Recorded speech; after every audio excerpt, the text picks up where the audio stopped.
আপনি তো এর আগে বাধা দিয়েছেন, এর আগে আপনি ওনাদের লোক আরে ভাই বগিন্দের লইছে আপনি ব্ল্যাকে টিকিট বিক্রি করছেন কি করে না, আমি চা খাবো না, আপনি চা, আমি আপনার চা খাবো না। কাউন্টার যদি না দেয় ওনারা কি টিকিটটা পায়? অবশ্যই তারা এটার সাথে জড়িত। যদি আমাদের কাছে 500 টাকা নরমালি চায় ব্ল্যাকাররা, একটা মেয়ে দেখলে মনে করেন 700 টাকা 800 টাকা টিকিটের পিস।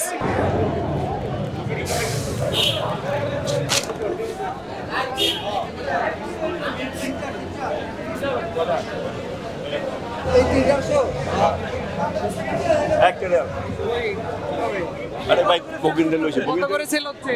200 300 ব্ল্যাকে কেন বিক্রি? সেকেন্ড ক্লাস ভাই। বা আপনি ব্ল্যাকে কেন বিক্রি? আমি লইছি একটা জমু একটা দুটো। অনেকগুলা ছিল।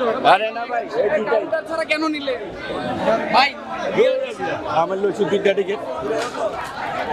কি কেন বললো? কি বললেন? কি আপনি কি বান্ডেল থাকলে প্রতি সেনমানিতে টাকা বাঁচবে। বিকাশ সেনমানি বান্ডেল কিনে জিতুন প্রতি লেনদেনে। আমি হলো কিছু না, ছবি দেখবে টিকিট পাই না, আপনার টিকিট পাই না, আপনার জন্য টিকিট পাইতেছি না। আপনি তো এর আগেও বাধা দিয়েছেন, এর আগে আপনি ওনাদের লোক, টিকিট পাইতেছি না আমি। আপনি তো এর আগেও বাধা দিয়েছেন। কেন বানালে আমি টিকিট পাই না। আপনি কি আমি ছবি দেখবো আসছি, ছবি দর্শক কখন সকাল থেকে ছবি দেখতেছেন? এখন আছি, এখন আছি, সকাল থেকে আপনি আপনি জানেন এখন আছি, আপনি করলেন উনি ছিল, উনি বারবার বাধা দিচ্ছে। যাদেরকে আমরা ধরতেছি ব্ল্যাকে যারা টিকিট বিক্রি করতেছে তাদেরকে ধরলে উনি যখন আমরা কথাবার্তা করি কথাবার্তা বলেন। মামা করি, আমরা চাচাটাকে বাতিজাটা এইটাকে আমরা বাতিজাটা ব্ল্যাকে টিকিট বিক্রি করছেন প্লাস সাংবাদিকদের সাথে উগ্র ব্যবহার করছেন কেন? সাধারণ মানুষ এখানে টিকিট পাচ্ছে না। সম্পর্কটা কি হচ্ছে?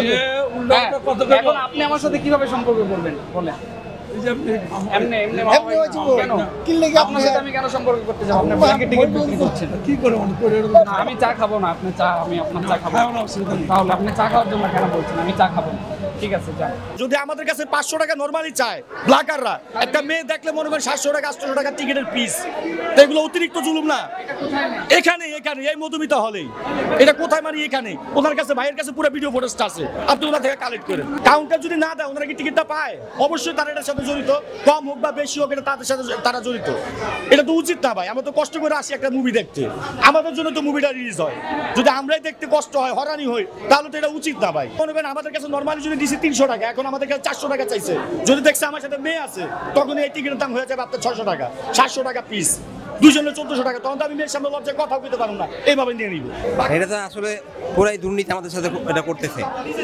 300 টাকা টিকিট যদি বলে 500 টাকা, তাহলে তো হবে না। এটা এবং কাউন্টার এখন অফ করে রাখছে। নতুন সিনেমা আসলে এটা করে, সবসময় এটা কাউন্টার অফ করে দেয়, ব্ল্যাকের সব টিকিট বিক্রি হয়। হলের কর্তৃপক্ষ এর সাথে জড়িত আছে। ওনারা যদি এরকম ব্ল্যাকে টিকিট বিক্রি না দেয়, তাহলে তো ব্ল্যাকের টিকিট সেল হয় না। আমাদের হলেই বা কষ্ট করে আসতে হয় কেন? ওনারা যদি এইভাবে ব্ল্যাক করে, তাহলে তো আমার আসাটা উচিত না। তো ওনাদের প্রতি আপনারা একটু কঠোর হন ভাই, এটা অনুরোধ করলে কঠোর হন। হ্যাঁ, প্রায় 1-1.5 ঘন্টা এই যে যাও লাইনের সামনে বলতে গেছি কাউন্টার অফ করে দিচ্ছে। এটা একটা ফাজলামি না? একটা ব্ল্যাকারও যদি 10টা টিকিট করে নেয়, 10 জনের 100টা টিকিট শেষ, 100 জন লোক কি জায়গা আছে? তাহলে ন্যায্যভাবে আমরা মুভিটা দেখতে পারি।